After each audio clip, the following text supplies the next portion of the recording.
The following feature presentation is part of the Skywalking Network.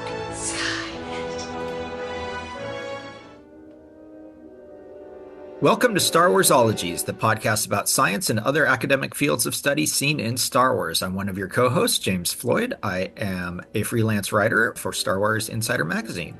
And has an awesome crossword puzzle book. I'm your other co-host, Melissa Miller. I'm a freelance science writer with some articles in Star Wars Insider magazine recently. This episode, Star Warsologies, is going to chat about teeth and dentistry within Star Wars. Our guest expert today is Dr. Ryder Waldron, a DDS who has been practicing dentistry for over 20 years. Welcome, Ryder. Hey, thanks for having me. I love listening to your podcast. I'm excited to be on. I love James's crossword book. I'll just say that. I worked on it last night, actually. Thanks. We have a listener as a guest. Just this week, I found the zoology episode. I have a degree in zoology also, and I thought, how many people have a degree in that? So that was really, really cool to listen to. So you guys do a great job. The whole premise of this podcast is awesome. Thank you. Thanks. We've upped the thing now. You have to first compliment us and then you can come on the show. It's a great way to start the day. Yeah, no, and James and I don't think we'll ever run out of topics, right? Everyone's expertise kind of overlaps with Star Wars. So it's a fun premise. And I think we finally decided to pull the trigger on starting the podcast when we realized, there's hundreds of these. Yep, I didn't really cool. think of dentistry even. So I'm not sure exactly how that came around, but we're glad to have you here. And there's a ton of topics. I know Ryder online, and he's been good with lots of Star Wars stuff. Yeah, I love Star Wars. I mean, I love Star Wars more than I love dentistry, but crossing over Star Wars and dentistry is great. Yeah, we won't make you choose. So, well, let's get into it. Can you tell us what dentistry and odontology are? And did Star Wars influence your career path at all? Well, yeah, I mean, dentistry, I'm a general dentist, so I do a little bit of everything. Fillings, crowns, dentures, all kinds of things. Odontology is kind of the study of teeth, so I wouldn't consider myself an odontologist, but I just, I fix teeth. I do things to repair teeth and replace teeth. And Star Wars influencing my career, I don't know if Star Wars did as much influencing. I've been a fan like my whole life, but one thing that did have a big impression on me when I was younger was Indiana Jones. And I know you guys have done an Indiana Jones panel. I thought it was so cool that Indiana Jones got to be called Doctor, and he got to beat up bad guys and be like really cool. And so I thought, how cool would it be to be called Doctor? And I thought, when I was thinking about career choices, I thought, well, I'm a terrible employee. So I've got to find a job where I can be my own boss, work my own hours. I don't want to go to medical school and be on call all the time. So I whittled it down to dentistry, and it's worked out pretty well so far. So you say you choose Star Wars over dentistry if you were forced to. What is your Star Wars background? How did you get into the series? Well, I've been a fan since, the originals came out, and I love Star Wars. I'm one of those fans that, anything that Star Wars comes out, I love. I love watching Skeleton Crew recently. I've had a Star Wars podcast for 10 years that I co-host with a couple other Star Wars fans. I love diving into the lore of Star Wars. I think it can be fun. It can be smart. It can be stupid. And there's just something for everybody in Star Wars. And I love the people that I've met through Star Wars. I have a lot of friends that I never would have met if it wasn't for Star Wars. So that's been a big influence on my life. Yay. Very excited. Melissa's like, yay. Yay. Just love to hear it. Well, and I'm glad to know that you have a background in zoology too, because when we were coming up with topics for this, I realized I just want to ask you about the animals, right? Like listeners will know that I generally care more about animals than humans or, human-like aliens. So I'm glad that those aren't going to be totally off base, that you have some foundation for me talking about porgs. Yes, very amateurish in some of it, but some of it I will do my best and I'll know quite a bit of it. Awesome. Well, shall we dive into it? James, do you have a favorite one that you definitely want to start with? Well, one of my favorite things with teeth is the space slug because it's just so big. What can its teeth tell us about space slugs as a species? Well, looking at the space slug teeth, they're all very sharp. You don't see a lot of flattened molars, so they're not grinding up stuff. My assumption with space slugs is that they have to reach out quickly to grab their prey, and they've got to have something sharp to hold on to whatever they capture. I mean, you don't always have, Han Solo foolishly flying inside of you. So they have to jump out to grab on spiked teeth like that are sharp. They capture the prey, and it's nearly impossible for something to escape. I don't know what's floating through space that they would need big teeth to capture like that. But that's what I gather. They eat asteroids, basically. So okay. It's like, I guess as they're drifting by, they got to grab them Yeah, it does sort of seem like they should have more molars for grinding than if asteroids are on the menu. You would think to smash down the rocks. I guess they don't Right. need to smash them too much. If they can grab them and pull them in, they seem to just swallow whole and let Oh, yeah. digestate. Yeah, maybe there's something lower down. This would be for, a gastroenterologist or whatever could tell us, or, a vet or something. Because there are some animals, Yes. right, that could like break stuff down in their stomach, not in their mouth. So, Yeah, I mean, it makes me think of like a sarlacc. The sarlacc, you see the sharp teeth, and they're just digesting for 1,000 years. So they don't need to chew anything up. They're just enjoying a meal forever. that makes sense. Well, and other large space creatures getting into Purrgil, if you Mm, watched the Ahsoka series recently. But Purrgil is an interesting case because I wrote an article for Insider Magazine about the Purrgil back when they were just in the animated show, right, in Rebels. And they had this odd, it was like sort of flat, rounded teeth, some of which were like on their tongue, some of which were sort of in the quote unquote, I guess normal place for teeth, which is around the tongue. And I was like, I don't even know what that is. And I think that I put that in the article. It's like, we don't even really know what would need something like this. But then in the series, it's baleen, which makes a lot more sense. So I'm curious about your thoughts on Purrgil. I thought the same thing. So the teeth with the animated Purrgil are kind of egg shaped. I'm not sure, Yeah. to me, it looks like they're going to fracture if they bite anything hard. So I don't know. I like the baleen teeth better. I mean, with whales, it's easy for them to suck in a bunch of water, spit the water out, but the baleen teeth kind of capture the food and filter out the water. And that's what I assume that Purrgil do. They, suck in a bunch of stuff and then spit out what they don't want. And the baleen teeth kind of keep the food in there. They're not quick enough probably to capture any prey. They don't have the teeth to grab onto another creature to eat it. Yeah. In Rebels, it does just show them sort of whether it's feeding or sort of charging or whatever on gas, in which case Yeah. teeth wouldn't be necessary at all, Yeah. but you'd think they'd be have more of like a suctiony sort of mechanism. I would I would agree. Yeah. And I guess there could be different species around the galaxy. Animals adapt and evolve over time, and it's survival of the fittest at its best. So whatever your environment is, however you have to survive, that's what you will develop. And creatures with teeth that aren't functional in that environment, they will die off. Maybe they use those teeth to bite space slugs that try and bite them. Oh, I That they're like more that. defensive, but they're still the filter feeders. I like that. I like that very much. I That's would I canon. would watch. See, this is another thing for our Star Wars documentary. You would set up some sort of trail camera on an asteroid somewhere and just happen to get video footage of this like epic battle. Love Oh, it. it's like the whale and the squid, Yes. except the Purgle is both. Yes, that's true too. That's true. Well, in terms of human characters, I was thinking, Bib Fortuna has those like sharp, pointy teeth, right? Yeah. Do all Twi'leks? Yeah, Twi'leks. They don't, because in the Book of Boba Fett, there were some Twi'leks who did not have teeth like that. I think even in Return of the Jedi, maybe Ula the Dancer did not have teeth like that, but Bib Fortuna does. I can't remember if I read this, that sometimes they will have their teeth filed down more as like an intimidation tactic to be scarier. I could see Bib Fortuna doing something like that. He's kind of a weasel and would maybe do anything to look tough. But yeah, so it's not, they don't all have those teeth. And Bib Fortuna is kind of the rarity, but I would love to be able to fix those teeth.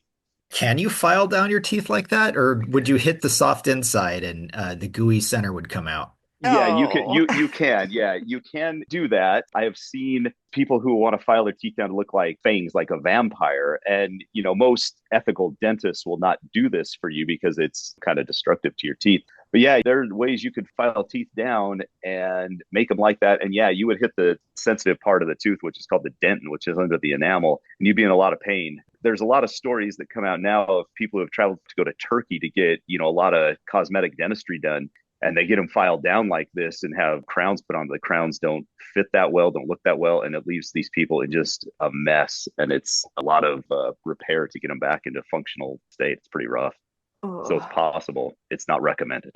Yeah, maybe we Hmm. shouldn't have done this interview the day after. I was in a dentist chair yesterday Oh getting a no. filling. Oh no. So I still have the memory of being very, very clenched and hate that grinding sound. So I can't Yep. imagine doing it for funsies. Yeah, the sound, the smell, I'm used to it now, but patients, that sound is a trigger for a lot of people. Yeah. And I don't blame them. Yeah. Huh. The emperor has pretty bad teeth. You'd think that Mm. for an emperor, he'd at least have a good crown. Yeah, Boo. the emperor is I like that. He couldn't even get a single crown, but he needs like a mouthful of crowns. Yeah, the emperor, his teeth would be a dentist's dream because you could almost work on him and retire. he looks bad. I assume he probably keeps his teeth looking that bad as maybe an intimidation tactic, or to fit with his how bad his face looks after the electrocution. But yeah, the emperor is in need of a lot of work. I do a podcast myself called the Star Wars School of Dentistry, and I'll take, certain characters and talk about what could be done to improve their teeth. And the Emperor was episode number 1. So he is always at the forefront of my mind as far as what I could do to help somebody in Star Wars look better and be healthier. Oh, that's amazing. I'm going to go look up this podcast. That sounds great. Yeah. If you like dumb jokes about dentistry and quotes from movies, mostly Star Wars, then maybe it'll be for you. At least you could use some whitening or something. Yeah. He could use, all kinds of stuff. Whitening for sure. Crowns even better. Possibly like dentures, depending on how bad his teeth are, messed up. But yeah, he is rough looking. I would love to get a look at that. In Star Wars and in general, do you find it distracting? Like, are you able to turn off the dentistry side of your brain and just enjoy movies? Or are you constantly like, ooh, I'd love to have them in my chair? Mostly I can turn it off unless it's something really jarring that I'm like, that just doesn't, why didn't they fix that? But Star Wars does a good job of teeth fitting the character. Sometimes in life and even in Hollywood, we'll see actors get a lot of dental work done. And it's like, man, it looks too unnatural. Star Wars and the people who make Star Wars have done a really good job of making the teeth match the character and how they should look with creatures and all that. So I applaud them for that. It works out well. I mean, you see Darth Maul, he's a mess, and it fits totally his personality and his anger and everything like that. So I can turn it off, but there are times when I'm like, wow, I would just love to. It would be an easy fix. Why can't we just fix that? So yeah, though now I do really want the like robot chicken of Darth Maul like brushing his teeth with like a lightsaber toothbrush or something like that. Yeah. The Sith Lords are in rough shape. So how do you think like Greedos or other Rhodians' mouths work? Because they kind of have like a taper-like snout. But what do you think's going on the inside? Yeah, my guess on the inside, I don't know what Rhodians eat. I would assume soft foods that digest easily, but they don't seem to be ones who have to capture the prey. So I guess that inside they would have more flattened teeth or teeth like a human if they do have them. So more like an omnivore. They seem almost like kind of aquatic, but yet some of them live on Tatooine. So I don't know. I'm not smart enough to figure that out, I guess. I'm trying to remember if we've ever seen glimpses. I mean, I haven't watched all of Clone Wars, but yeah, I'm really curious now if we've even seen them eat, because you're right, that has so much to do with it. Yeah, exactly. What about things with tusks? Like on Earth, we have tusks for defense or something. Like we have Gamorreans and Ugnaughts, and they definitely have tusks. What are the benefits and drawbacks? I love tusks. Yeah, I mean, the cool thing about Star Wars is they've taken a Gamorrean guard and he's pig-like. And, on Earth, we have wild boars who have tusks, and the tusks are great for killing things. There have been humans that have been gored by tusks, or maybe like could equate it to like a bull's horn or something like that. But the tusks are great to kill things. And I would assume, maybe Gamorreans do the same thing, because most of them have those protruding tusks. Some of them have been filed down or cut off. Gamorreans seem kind of slow. They may not be able to capture things. A boar seems a little quicker, but that would be my guess, is a Gamorrean could use its weight to overpower somebody and then kill them with his tusks and eat it. Okay. So tusks are modified teeth. Is that right? Yeah, they're extensions of teeth for the most part. I mean, elephants, kind of the same thing. I mean, out of ivory, I guess. But yeah, they could be either a defense mechanism or a killing tool. I'm trying to remember what we saw of the mythosaur, what we've seen of the teeth. I mean, obviously the skull of the mythosaur is very well known. Do you think those are horns or tusks? I've heard them referred to as horns, but they look like they function like tusks. Like it's almost, the mythosaur could kill with those and then eat something that's in the water. Yeah, certainly coming out of the cheek area like that. The mythosaur is so cool. It's such an iconic silhouette and has been for so long that now to finally sort of get more images of it and brief glimpses has been really interesting. So I wonder if they'll get into it more. I would love to know, because we don't see a lot of dentistry in Star Wars, which is unfortunate. But, we saw it in Solo, I think, is one of the first times when I noticed when Han and Chewie and the crew are on Kessel and they're captured and they put them on their knees and they look in their mouths. And that's something that, sometimes you look in a horse's mouth to see its health or its age. But historically, I believe slave owners used to do kind of the same thing. They would check the teeth because the mouth is such a window to the health of the rest of the body. If your mouth isn't healthy, then, chances are the rest of your body isn't. There are diseases like diabetes and AIDS and, a lot of autoimmune things, Sjogren's syndrome, that show up in the mouth, and you can have a lot of health issues orally based on some of the systemic diseases. Pregnancy is sometimes diagnosable. I don't know if you'd say a pregnancy is diagnosable, but you can tell someone is pregnant by the situation with their mouth and gums bleeding and things like that. There's a pregnancy gingivitis. So looking in a mouth is a way to diagnose the health of someone. Wow. I don't think I ever even clocked that moment in Solo. Probably because to me, as a just person who gets dentistry as opposed to knows much about it, that just seemed realistic in terms of taking in these slaves, basically. So that's really interesting. Yeah, I don't know if it's fun, but a lot of people don't realize that. But people who are smokers, they lose their teeth a lot, but it starts there and travels to the rest of their body. So We talked about Rhodians, but are there any other ones that you're like, I wonder what's going on inside their mouths? yeah, I mean, I would love to know. You had mentioned Max Rebo, and I would love to know what's going on in Max's mouth. The nodal modes on Tatooine, I think you mentioned one of those. I would love to know because it explains a lot about how they eat, what they eat, their health. I don't think we see any teeth in Jabba's mouth either. We just see him mostly swallow things, which, if you're able to swallow things, but yeah, you got a big, powerful tongue. But, the tongue works with the teeth for speaking, and, the teeth, they're used for smiling and speaking and eating and all kinds of things. So, yeah, I would like to know what's going on in a Hutt's mouth. Well, Sice Noodles too, because she's got the lips out there and this long kind of mouth protrusion. And do you think she has like the teeth back on the inside, back where it meets her face, or is she just like a hummingbird? Yeah, that might make more sense. And this may be one that doesn't make sense because, if you're going to eat something, you most likely wouldn't pull it with your lips and then have to get it all the way down there and then chew it later. That would be too big. So I don't know if that makes sense. We may have to talk to a veterinarian, or I don't know how an aardvark eats. Maybe they just, suck up ants or something. Maybe it's similar to something like that. Right. No, that's a good question. Is there more that happens later down the proboscis or whatever?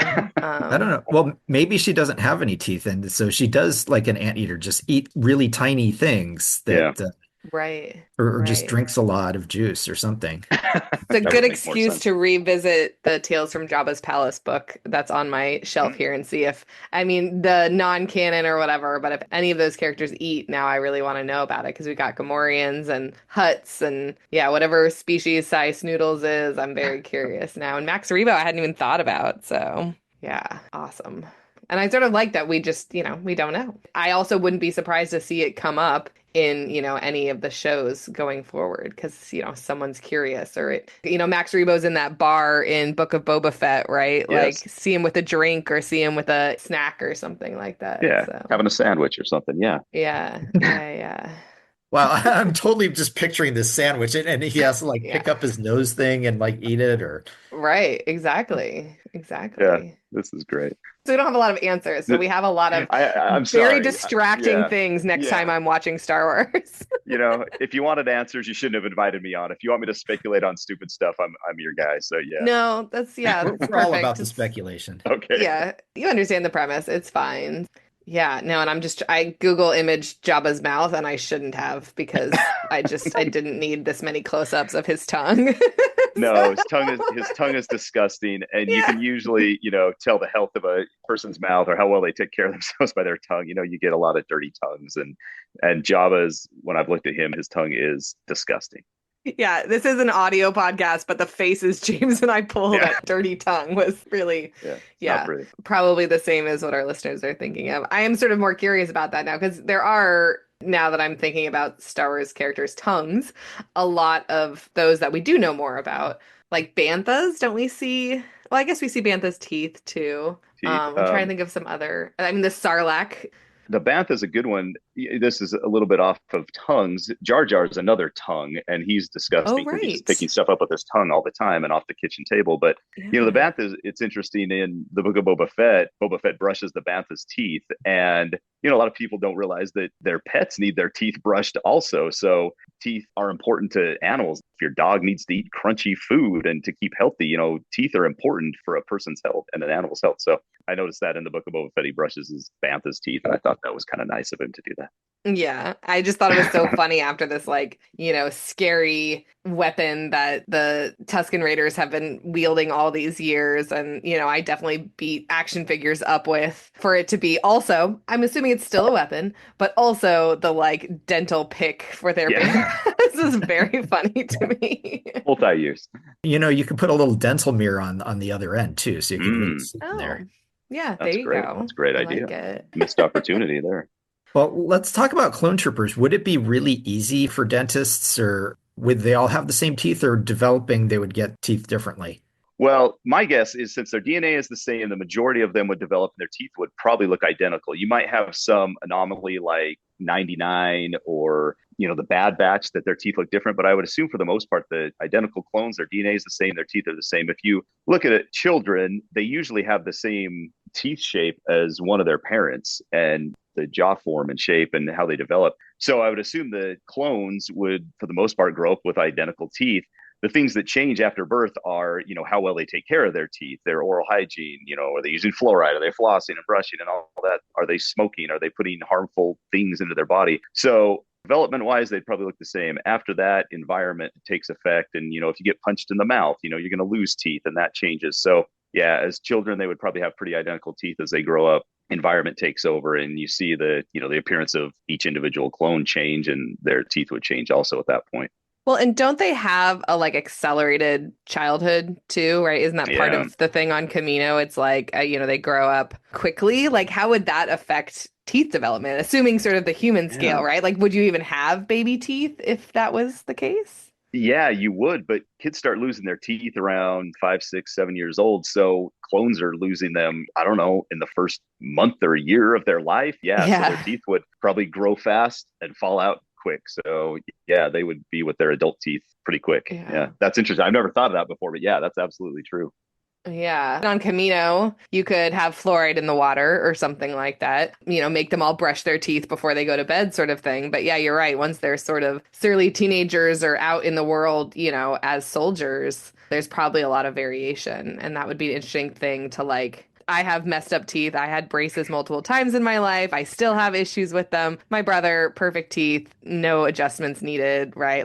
And I'm like, no fair. Yep. So imagine that if it's like a clone, and you watch someone else's teeth be perfect and yours are falling out or whatever because of your choices. So. Yep. We see it all the time with siblings. One could not even brush their teeth or floss ever, and they never have cavities. The poor sibling who is taking good care of them, they have all the work that needs to be done. Yeah. Yeah, I would think on Camino, they would probably have a dental clinic. For active duty military people, I have to sign forms at least once a year, sometimes every 6 months, saying that their teeth are in good shape. If they get deployed for 12 months or 24 months, are they going to be healthy enough? So, you wouldn't want a clone to get out there and have a toothache or something. Right. You could potentially die from that. And so I would think, yeah, they probably have a pretty good dental clinic on Camino. That would be awesome. No, that's a good point. Because even for Arctic and Antarctic trips, I'm an oceanographer sometimes. We have to fill out dental paperwork and get the dentist to sign off and say that we don't need any fillings now, shouldn't need any for the period of time we'd be deployed. Because, yeah, that can mess everything up. Yeah, so. That'd be rough getting out there and having a toothache. I don't know. You could, right. Tom Hanks in Castaway and try to knock a tooth out with an ice skate, but that's not that wouldn't really work that well. So, yeah, it'd be tough. I was thinking of that exact scene. That's so funny. I was like, I saw that movie once, but that scene made such an impression. Yeah, I see that and I think, I don't know. I mean, if you hit it just right, that might work, but likely, you would end up scarring up your face with an ice skate or whatever you use. That would be more traumatic. Yeah, seriously. Do you think that the clones get orthodontics, or do you think they've gotten genetically modified to have perfect teeth? That would be nice if you could. Orthodontics are interesting because a lot of people think orthodontics are just to straighten out teeth and give a good smile, and it's a cosmetic thing, which is true, but it's not the most important thing. So you see it over time. If people don't have straight teeth, their bite is off and their teeth wear down quicker. And it would be possible if the teeth get worn down enough that you aren't able to eat as well. And so if you eat less healthy foods or you're not able to eat a healthy diet, then your body's less healthy. So keeping the teeth straight, making sure they bite correctly is the main reason for people who have orthodontics. The other reason is it keeps them straighter, so they're easier to keep clean. You don't have as many food traps. You use a floss and brush and all that, so it's less decay. So we do see that. Yeah, people who have braces and end up wearing their retainers afterwards, they do stay healthier orally. And I do a lot less work on those people. So yeah, it makes sense that the clones would maybe be pre-programmed to have straight teeth, and that would be great. I don't know if that's true, but I really, this is raising more questions for me than answers, this whole podcast. So I'm excited to go back and find out some of this stuff. And did the Kaminoans or whoever the Jedi was that ordered the clones, thank you. Yeah. Did they check? Did they get a medical history from Jango Fett, right? Or after the first 1,000 clone troopers came out and all needed braces, were they like, oh man, we should have made sure and started with, or changed around whatever code that is for crooked teeth or snaggled tooth or whatever versus straight teeth after a batch or two, and then it was like, all right, let's futz with this because this is untenable.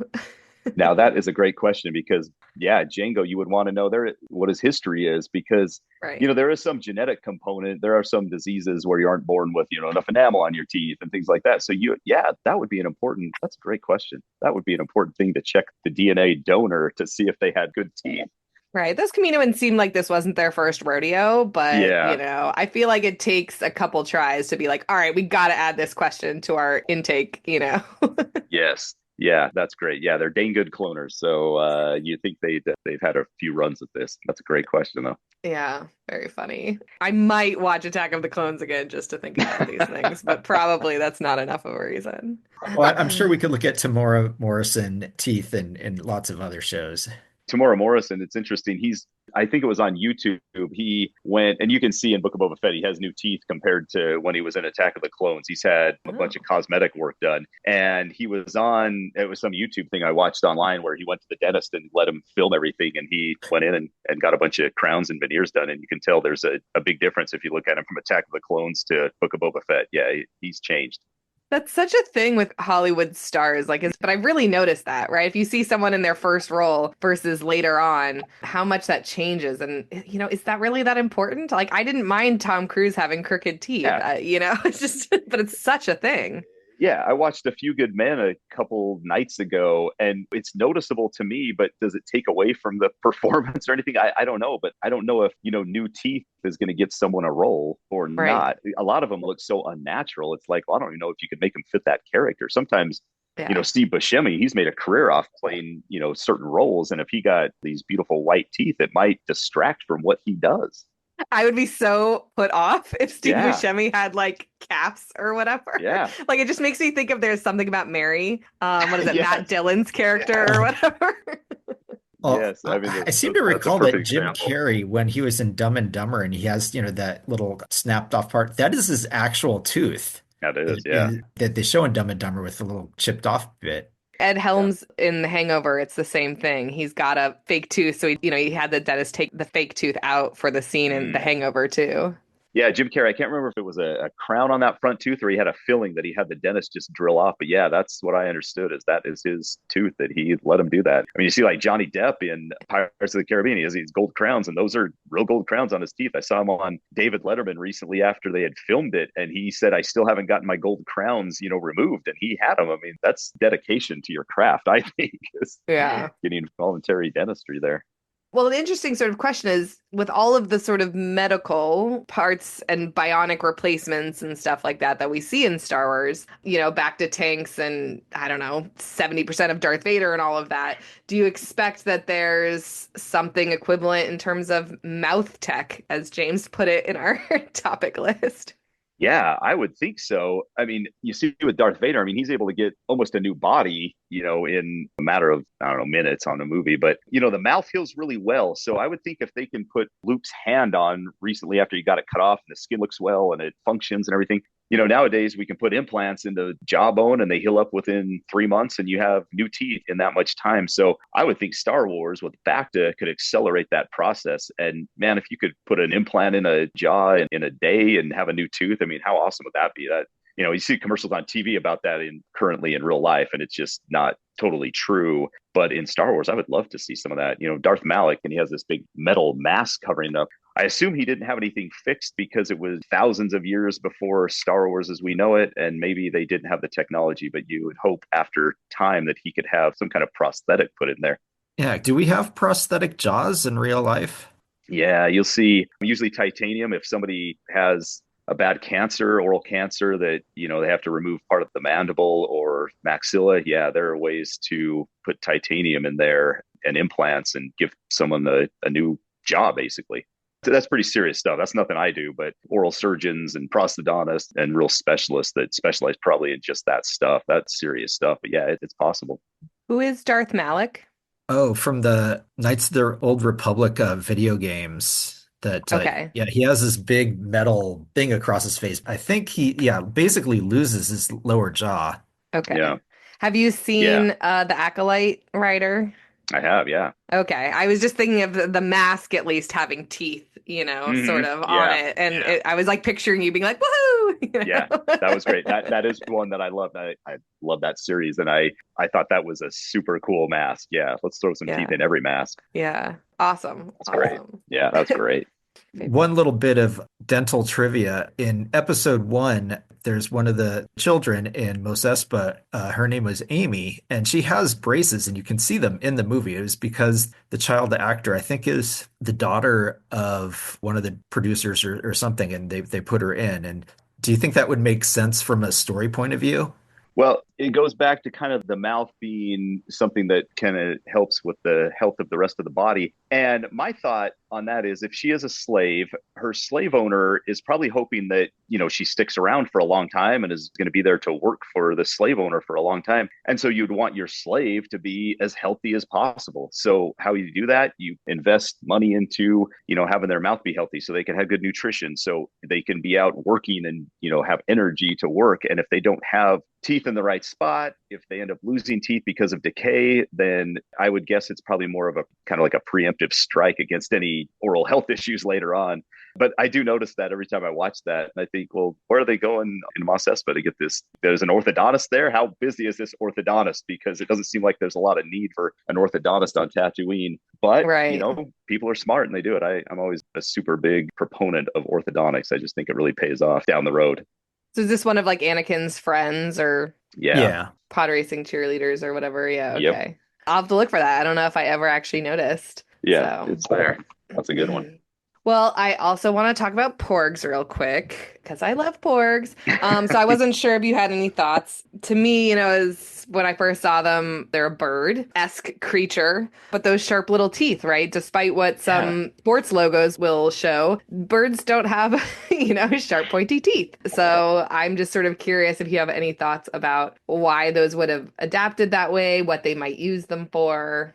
So being on an island like that, it would be an interesting evolutionary study, I think, because the animals or the porgs who develop these teeth, the way evolution works is if you get a genetic anomaly and it's beneficial, then that genetic anomaly keeps proliferating and the rest of the species may develop this. My guess is that they had to adapt by what they were eating. I don't know if they're eating fish or lizards on this island or, Right. Where they land in the food pyramid. But I love porgs. And I hate to say this, but when Chewbacca was going to eat one, I wanted him to eat one because it looked so good. But It did look very, I can admit that as well. That was a well roasted little porg. Yeah.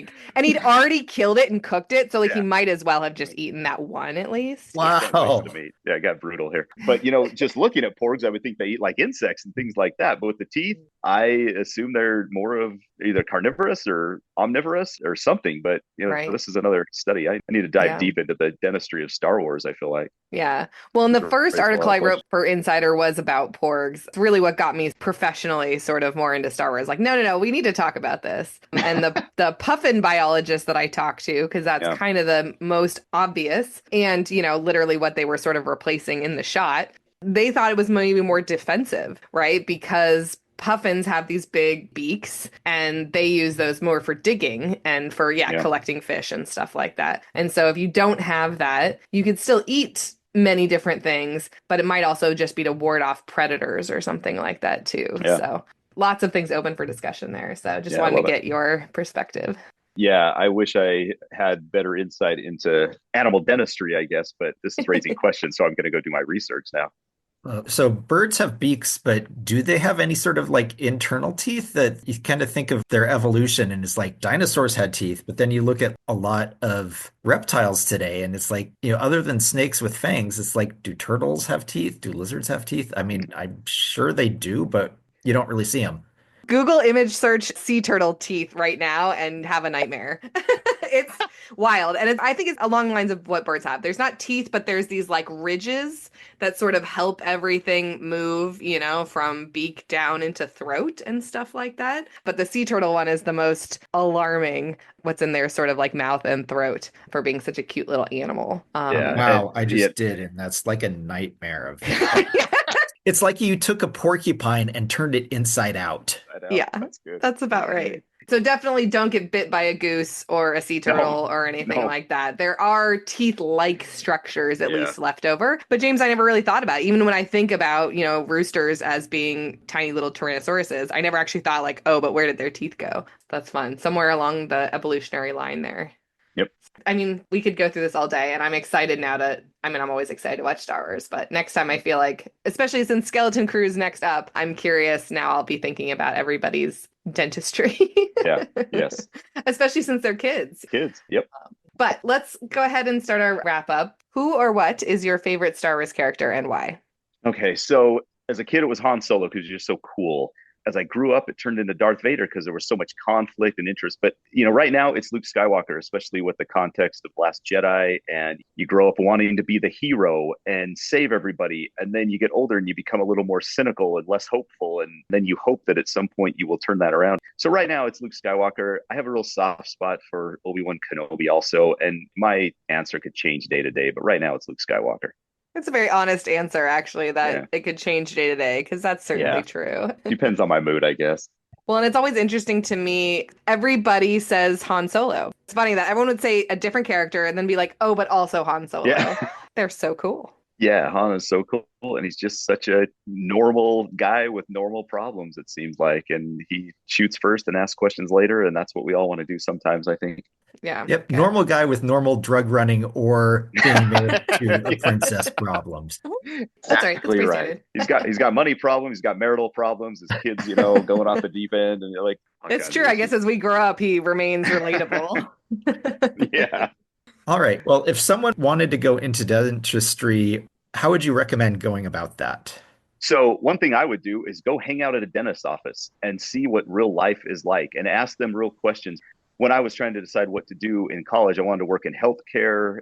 But when I went to a dentist's office, they would make it seem like everything was great. Everything was always happy. The staff was happy. The patients were happy. Then you get into be a practicing dentist and you realize that there is stresses. Dentists are usually like in the top 3 in suicide rates. So we have like a lot of mental health issues and burnout, and it's a real issue. So I would get an honest opinion from a dentist who's willing to give you their honest opinion. But as far as like education goes, like I said, I have a degree in zoology. I have a minor in chemistry. You have to take a lot of biology classes, chemistry classes, physics classes to get into dental school. You have to take a dental admissions test before. It's kind of like not a board exam, but it's an exam that the dental schools use to see where you match up with other students. And then you apply to dental schools and you hope you get in. And it's doable. You have to have good grades and be dedicated, and it's hard work and everything, but it's a good career, but it is stressful. So I always tell people to make sure your personality matches up with it. I'm a severely introverted person. And so, having small talk with people all the time can drain me. And, people don't understand that. They just think it's, happy all the time in the dental office. So I would discourage anyone from going into it, but I would just say to make sure you go in with your eyes open before you decide to go down that path. Yeah. I'm so glad that you talked about that. I remember hearing that actually about the mental health rates and stuff like that of dentists, is because, generally people aren't like excited to show up to the dentist office, right? Like you're not having the best time of your day. Yesterday I went and got a filling and I think I was still polite and all of that, but I'm not like, woohoo, I'm here now. So good to see you. If every single appointment is like that all day long, all the time, I can see that being, you really have to have some focus and know going into it that that's what your life is going to be like. So. Yeah, it's not a spa day, and perfection is expected pretty much. You expect this stuff to be perfect all the time. We expect it of ourselves, but yeah, it can be stressful. So there's one piece of advice: don't go in and say, I hate the dentist. It's going to get you off on the wrong foot with your dentist. So a lot of people will say that, how's it going today? Well, I hate being here. Well, maybe just don't say that. Maybe just don't be rude like that. Just be polite. We understand it's nobody's favorite place to be. Yeah. My previous dentist used to take everybody's blood pressure, as they sat down in the Yeah. chair. She was always like, "Oh, your blood pressure's a little high." I'm like, "Yeah, I'm at the dentist office." Yeah. Yeah. Yeah. So I just always wondered if like she thought all of her patients had slightly elevated blood pressure. It's like, yeah, I sat in traffic on the Yeah. 805 to get here, and now I'm in a dentist chair. Of course my blood pressure's high. That's exactly right. Let's check your blood pressure, doc, and see how yours is, because I bet yours is kind of elevated too. So yeah, that's totally true. Everybody's kind of a little, high anxiety when they get to the dentist office. So Yeah. that's understandable. Switching gears, you mentioned having some podcasts, and you want to talk about those and where people can find you online. Yeah, my podcast, Star Wars one, is called Idiots Array, and you can find that anywhere you find your podcast. You follow us on Instagram at Idiots Array Podcast. You can find the Star Wars School of Dentistry pretty much anywhere you find podcasts, and you can follow me on there or on Instagram at Star Wars School of Dentistry. And I have a dental podcast. If there's anyone that is really interested in dentistry, called the Dental Realist Podcast that I do with two friends from dental school. We talk about real life dentistry. And like I said, sometimes people go into dentistry and they don't realize what they're getting into. And I see that with a lot of young dentists that they get into it. Like, I had no idea it was like this. Dental school isn't like this. And we try to kind of pull back the curtain on real life dentistry so people know what they're getting themselves into. What was the name of the first podcast? Did you say Idiots Array? Idiots Array. It's a hand in Sabak, that Han Solo and Lando play. Yeah. So, okay. And we're kind of idiots on there. We just, whatever. Okay. It's a fitting title. No, it's perfect. I just want to make sure I heard it correctly. Yeah. All right. I got one last question for you. Yeah. If the inside of a Wookiee's mouth, they've got that part between their teeth and their cheek, is that considered a chew buckle?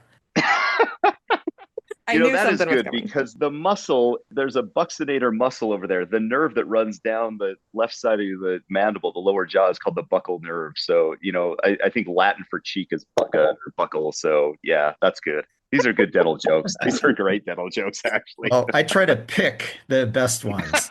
Oh, my God. Okay. Well, I want to thank you so much for being here, Ryder. This was a really fun conversation. And, as many years and episodes as we've been doing this, I'm always so excited when I end a conversation and can't wait to notice teeth in Star Wars now. So thank you. Well, thanks so much for having me on. This was fun. I really enjoy your podcast. I'm not just making up stuff or anything. It's a good podcast. You have smart people on here. It makes it really entertaining. So I appreciate podcasts. Thank you. And thank you for adding to that with some awesome information that you gave here and some great speculation. So thank you so much for being here, Ryder. Yeah. Thanks, guys. And just a reminder for everyone to brush and floss every day. Yes. Wow. I've really reached the crest of my humor. That wraps up this episode of Star Warsologies. We want to thank our guest, Dr. Ryder Waldron, and we want to thank all of you for listening. You'll also be able to see us at Star Wars Celebration Japan in April. We have a couple panels coming up, including the science of Revenge of the Sith and droids, AI, and sentience. Yes, I'm very excited to go to Japan anyway and to do a Star Wars convention there. I will also be helping Fawn Davis with his Secret Miniatures of the Prequels panel, so come say hi. Are you looking for the links and other things we talked about? Check out our show notes page available at skywalkingthrough-neverland.com/star-warsologies. Also, check out the Star Warsologies YouTube channel where we post episodes, sometimes even with related visuals. If you have an idea for a topic for Star Warsologies or know an expert we should interview, let us know at Star Warsologies on Instagram or starwarsologies@gmail.com. That's StarWarsOlogies. We also have a fan group on Facebook. It's cleverly named the Star Warsologies Podcast Fan Group. So join today and chat with us and your fellow listeners. We also just signed up for Blue Sky, so join us there. Please also rate, review, and subscribe to the podcast on your favorite service. And please share with your friends. No topic is off limits, even on how Poe's jacket came off and stayed with the TIE fighter when Poe was thrown clear. Also, my first Star Wars book, Star Wars Crossword Puzzles and Other Word Games from a Galaxy Far, Far Away, is out from Chronicle Books and is available at your local bookstore or on bookshop.org, Amazon, Barnes & Noble, and other online booksellers. We are part of the Skywalking Network, where you can find a variety of other great shows about Star Wars, Disney, and Marvel, including Talking Apes, the Neverland Clubhouse, and the flagship show, Skywalking Through Neverland. There's also a YouTube show, Today in Star Wars History. You can find all of that at skywalkingnetwork.com. See you next time on Star Warsologies when we discuss lasers in Star Wars, and there's a lot of those. Pew, pew, pew, pew, pew, pew. If you had servants who lost all their teeth, would they be indentured? Oh no.